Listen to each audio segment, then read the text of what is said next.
தனியாய் நடக்கும்போது சோர்வடைவீர்கள். கொஞ்சம் தூரம் வரைக்கும் நடக்கலாம். அதே நேரத்தில் ஒருத்தர் கூட நீங்கள் பேசிக்கிட்டே நடந்தீங்கன்னா நீங்கள் ரொம்ப தூரம் நடக்கலாம். நீங்கள் அவங்க கூட பேசிக்கிட்டே இருக்கும்போது அந்த நடக்கிற பலன், அதில் இருக்கக்கூடிய டயர்ட்னஸ் தெரியாமல் நீங்கள் நடக்க முடியும். அதே நேரத்தில் நீங்கள் ஒருத்தரோடு கூட நடந்து கொண்டே இருக்கும்போது அவர் உங்களை தாங்கி பிடிப்பதற்கு வாய்ப்பு இருக்குது. அதுதான் நோவா காலத்தில். அப்போ நோவா பாவமே செஞ்சுருக்க மாட்டாரா? நோவா பாவமே இல்லை, நோவாவும் பாவம் செஞ்சுருப்பார்.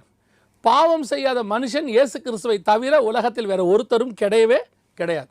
அப்போ நோவாவுடைய வாழ்க்கையில் பலகீனங்கள் வரும்போதெல்லாம் அந்த கூட நடக்கிற தேவன் இருக்கிறாரு, அவர் அவனை ஆற்றி தேற்றிக்கிட்டே வருவார். பரவாயில்லவா, விழுந்தாலும் எழுந்திரி. நான் எப்பவும் சொல்லுவேன், ஒரு மனுஷன் பாவம் செய்ய மாட்டான்னு கர்த்தன் நினைக்கிறதில்ல, பாவம் செஞ்சு விழுந்துட்டானா திருப்பி எழுந்திரிச்சு நடக்கிறானா தான் பார்க்குறாரு.